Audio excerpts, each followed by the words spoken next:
Assieds-toi sous le jujubier.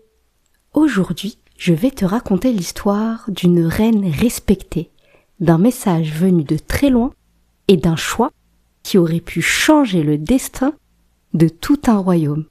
C'est l'histoire de Belkis.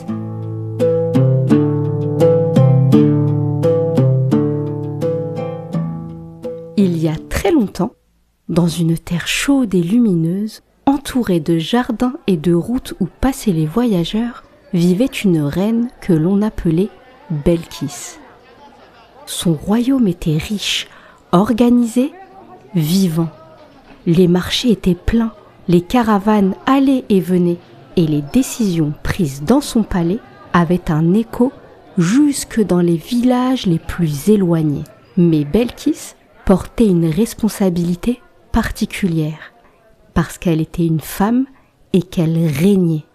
Et dans ce monde-là, cela voulait dire qu'on attendait d'elle plus que les autres, qu'on observait chacun de ses choix et qu'une décision prise trop vite pouvait avoir des conséquences bien au-delà du palais.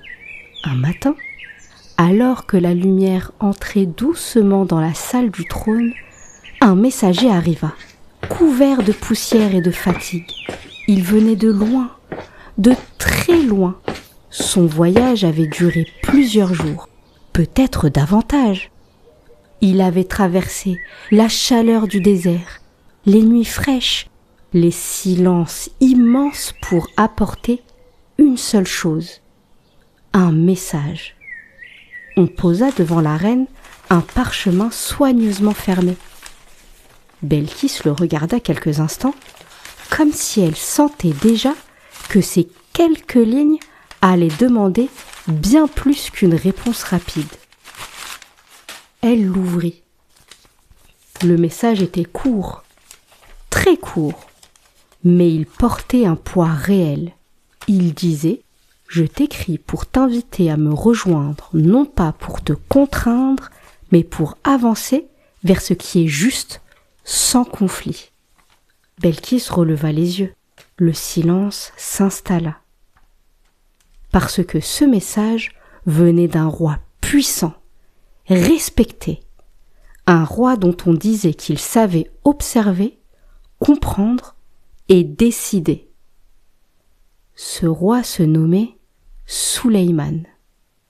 Et dans ce monde-là, recevoir une lettre comme celle-ci n'était jamais un simple échange. Cela pouvait vouloir dire changer d'alliance, refuser et risquer une confrontation, ou répondre trop vite et ne plus pouvoir revenir en arrière. Belkis sentit le poids de ce moment, pas une peur qui fait reculer, mais cette sensation précise que ce que l'on va décider ne concerne pas seulement soi-même, mais tout un peuple. Autour d'elle, les voix commencèrent à monter. Un conseiller proposa de répondre avec fermeté pour montrer leur puissance. Un autre parla de préparer les armées au cas où. Et un troisième suggéra de ne pas répondre du tout. Tout allait vite. Les mots se répondaient, les idées s'entrechoquaient, et chacun semblait certain de ce qu'il fallait faire. Belkis les écoutait. Mais en elle, quelque chose ralentissait. Elle leva doucement la main. Le silence revint. « Donnez-moi vos avis.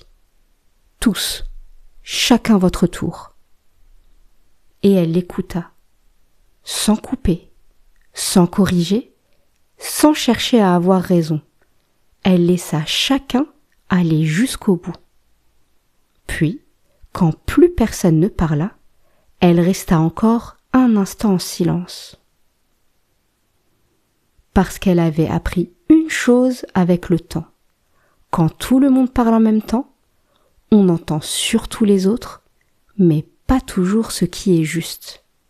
Alors, elle fit un choix différent. Nous allons envoyer un présent. Les conseillers échangèrent des regards. Envoyer un présent? À cette époque, ce n'était jamais un simple geste. Offrir quelque chose à un autre roi, c'était une manière de parler sans utiliser de mots. C'était montrer ce que l'on possédait, ce que l'on était prêt à donner, et parfois ce que l'on cherchait à éviter. Belkis ajouta calmement: « Nous allons lui envoyer ce que notre royaume a de plus précieux. » Alors on prépara des coffres, des tissus rares, doux comme le vent du soir, des objets façonnés avec patience par des mains expertes, des richesses que l'on ne sortait que pour les moments importants. Mais ce présent n'était pas seulement un cadeau, c'était une question, une manière de comprendre. Est-ce un roi qui recherche la richesse ou un homme qui cherche autre chose? On choisit des messagers fiables, parce que ce voyage prendrait du temps, des jours sous le soleil, des nuits dans le silence, des routes longues, incertaines. Et pendant tout ce temps, il faudrait attendre. Attendre sans savoir, attendre sans pouvoir agir, attendre avec des questions qui reviennent. Et si je me trompais? Et si je n'avais pas vu quelque chose d'important? Et si ma décision mettait les autres en danger? Puis, après plusieurs semaines, plusieurs mois, les messagers revinrent. Et ils ne parlèrent pas seulement de ce qu'ils avaient donné, ils racontèrent ce qu'ils avaient vu. Un roi qui n'avait pas été impressionné par les richesses. Un roi qui n'avait pas changé d'attitude. Un roi qui était resté calme, sûr de lui. Et surtout, un roi qui n'avait rien demandé en échange. À cet instant, Belkis comprit quelque chose de très simple. Ce n'était pas un échange de richesses, c'était autre chose, et c'est là que sa manière de répondre changea. Pas par peur, pas par faiblesse, mais parce qu'elle avait pris le temps de voir ce qui ne se voyait pas au premier regard. Il y a des moments où répondre vite rassure, et d'autres où prendre le temps permet de voir plus loin.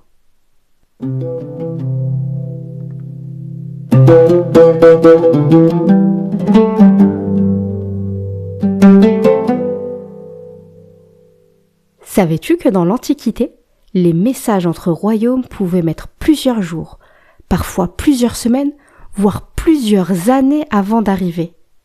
Les décisions importantes étaient souvent précédées de discussions et d'attentes, car une réponse envoyée ne pouvait pas être reprise facilement.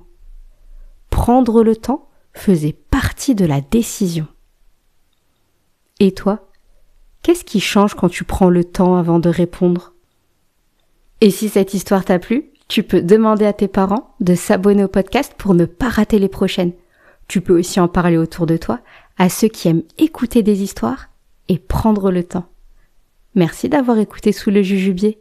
Sous le Jujubier, chaque histoire est une graine de paix.